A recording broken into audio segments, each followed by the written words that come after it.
السلام علیکم ورحمۃ اللہ وبرکاتہ۔ ہفتہ وار ہماری کلاس کا سلسلہ جاری ہے۔ آج ہم بات کرنے لگے ہیں ہارٹ اٹیک پہ، دل کا دورہ جو اکثر لوگوں کو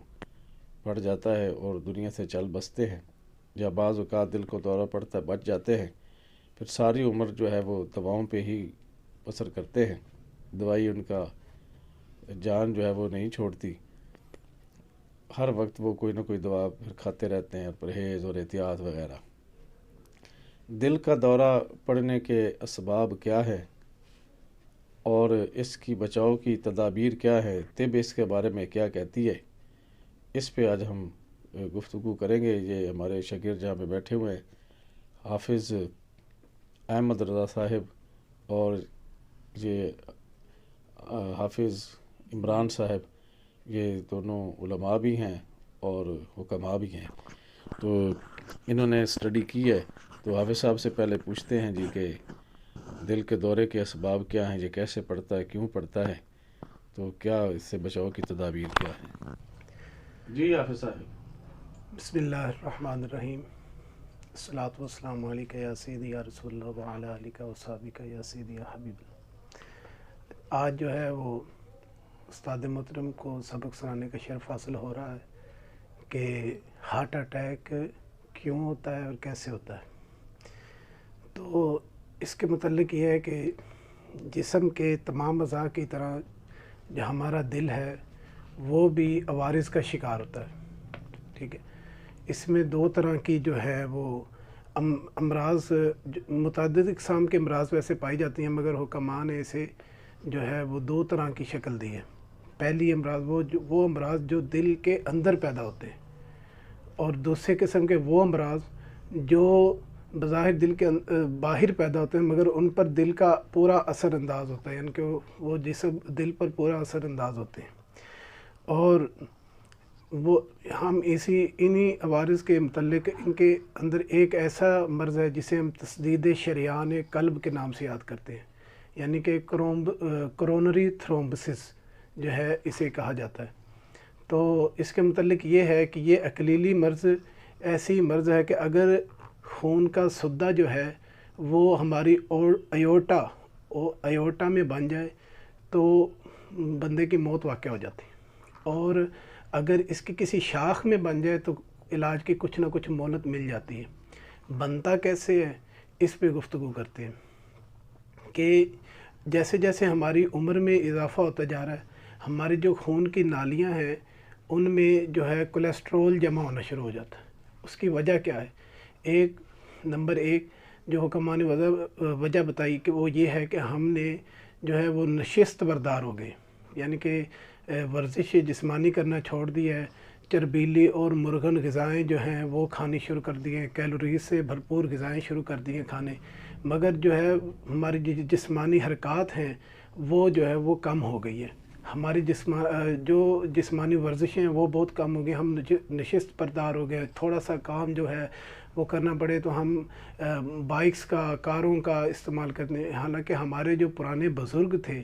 ان میں یہ چیزیں نہیں پائی جاتی۔ ان میں یہ چیزیں کیوں نہیں پائی جاتی؟ کیوں کہ وہ خود ہاتھ سے اپنا کام کرتے تھے، محنت و مزدوری کرتے تھے، ٹھیک ہے،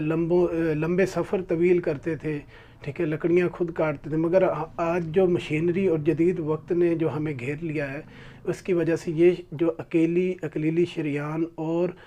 کرونری تھرومبوسس کی جو یہ ڈیزیز ہے یہ بڑھتی جا رہی ہے۔ اگر ہم صرف ریاست متحدہ امریکہ کی بات کریں تو اس میں ہر سال 10 لاکھ کے قریب اس امراض میں لوگ شکار ہوتے ہیں، اور وہاں کے رہنے والے جو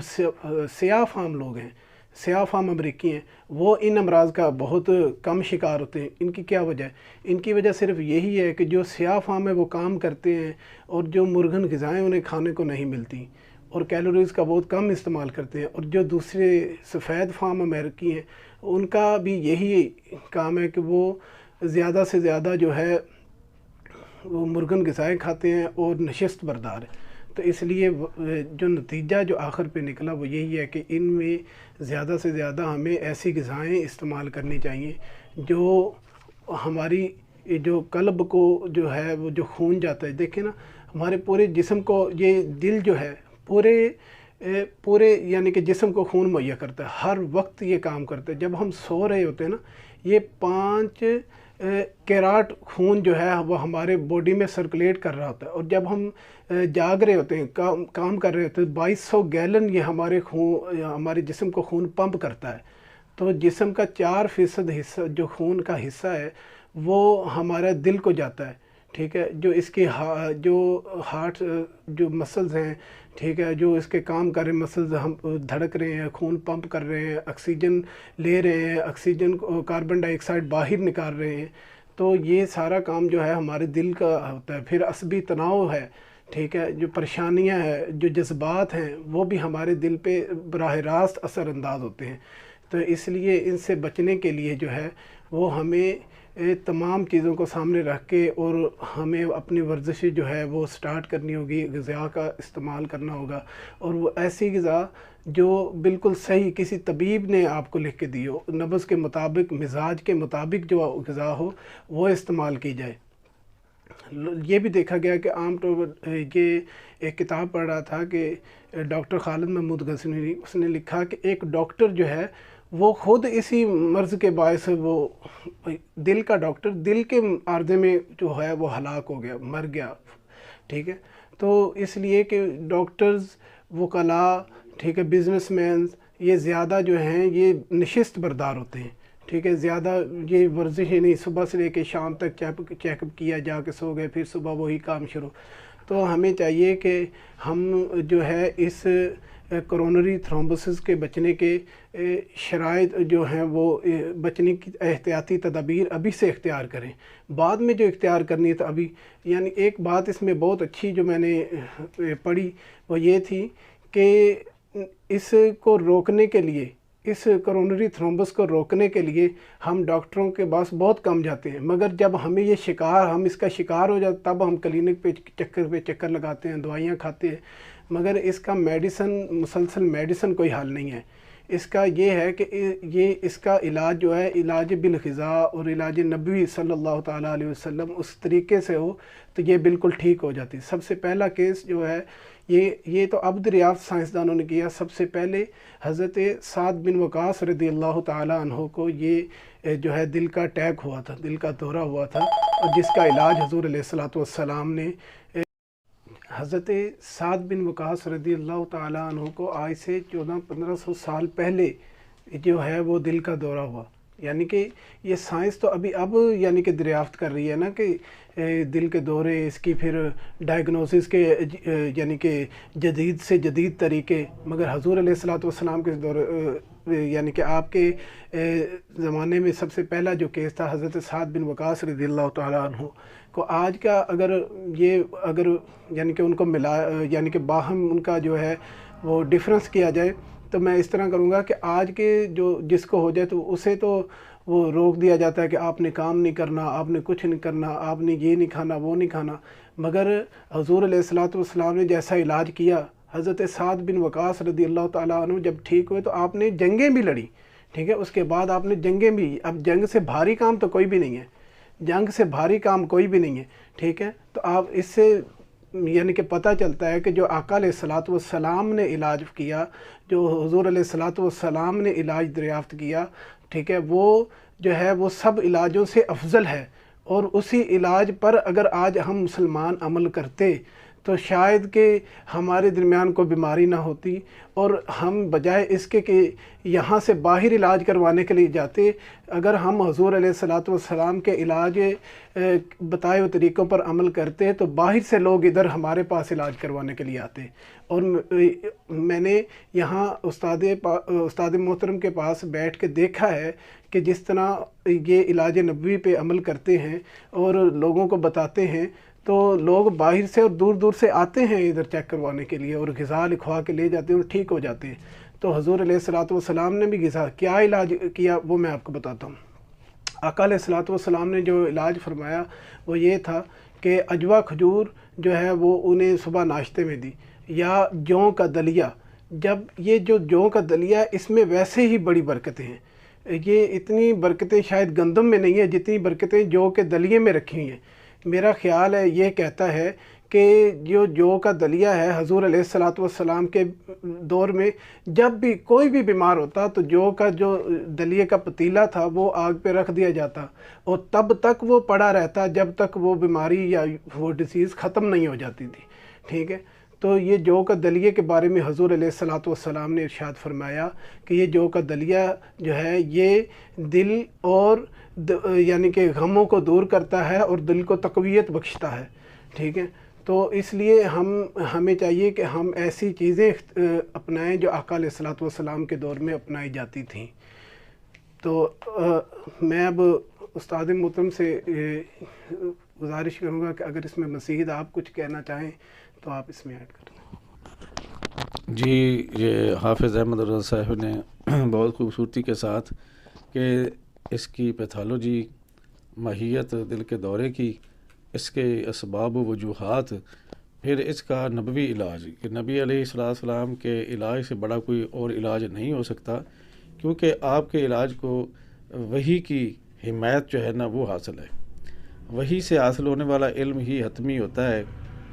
باقی سارے علوم جو ہیں، عقلی علوم جو ہیں، اس میں رد و بدل ہوتا رہتا ہے۔ سائنس کے کئی نظریات آئے اور کئی ختم ہو گئے، اور نئے نئے نظریات اور ایسے ادویات بھی نئی روز ایجاد ہوتی رہتی ہیں، لیکن اللہ کے نبی نے جو فرما دیا وہ حرف آخر ہے۔ تو طب نبوی کے ذریعے اگر اس کا علاج کیا جائے تو اس سے بہت ہی فائدہ ہوتا ہے اور مریض جو ہے وہ مکمل طور پہ صحت یاب ہو جاتا ہے۔ بولیں گے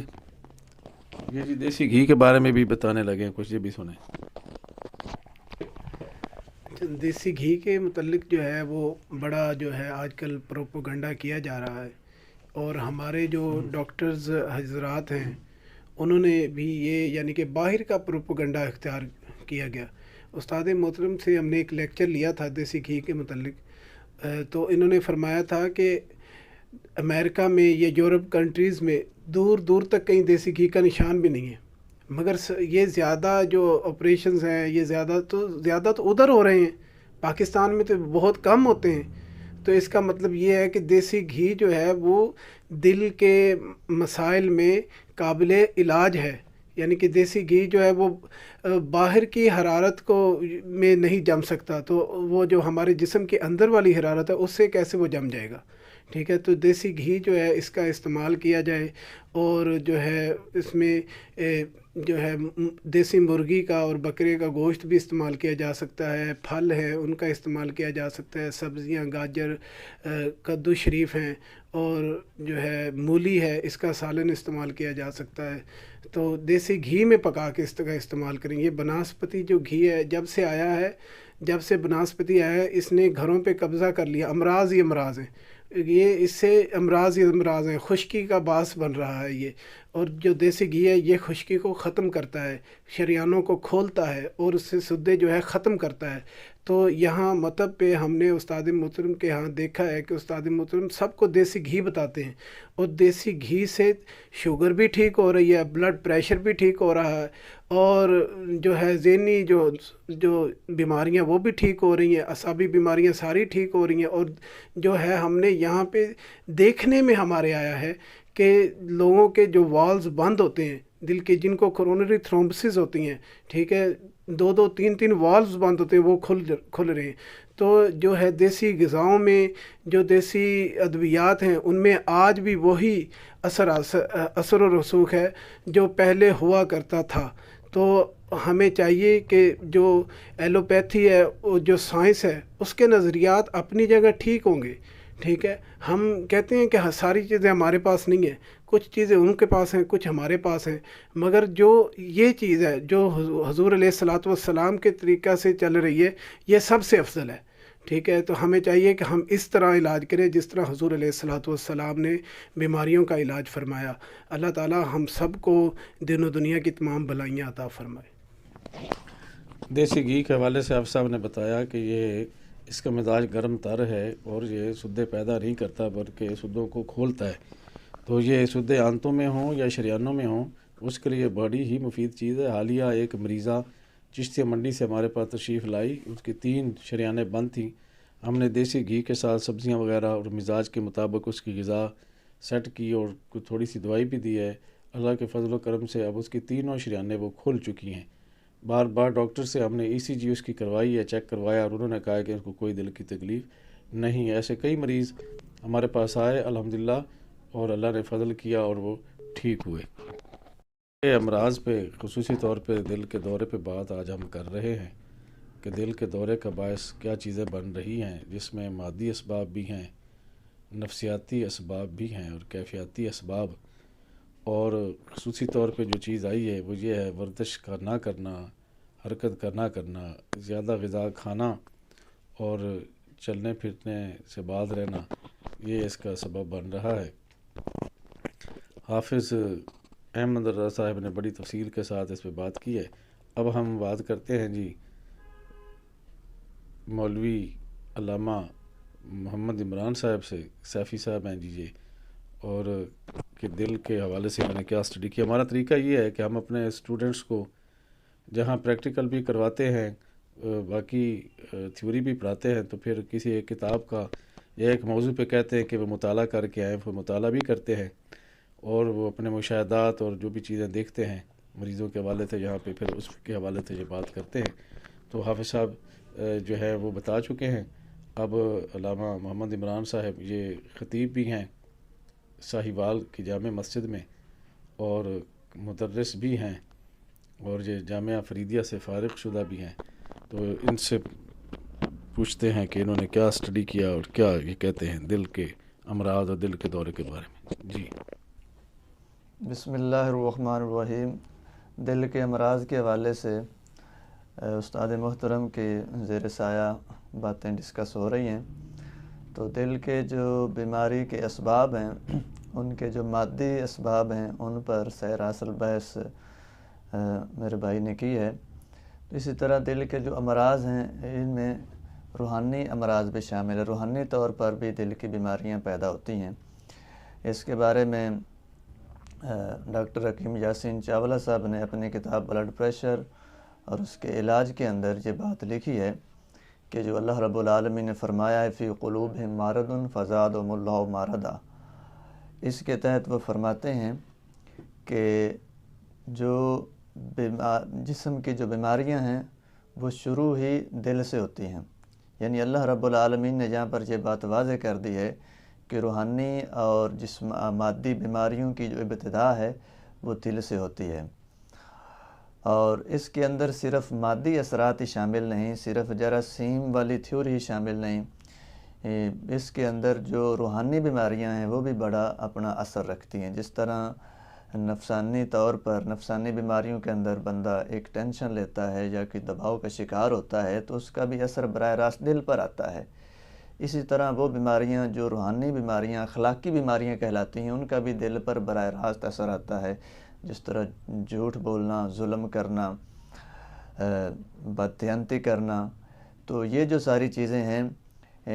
یہ بھی دل پر اثر رکھتی ہیں، کیونکہ یہ ایک عام مشاہدہ ہے کہ جس طرح ایک بندہ کسی کو جب دھوکہ دے رہا ہوتا ہے یا ظلم کر رہا ہوتا ہے یا جھوٹ بول رہا ہوتا ہے تو بساط خود اس کے اندر جسم میں ایک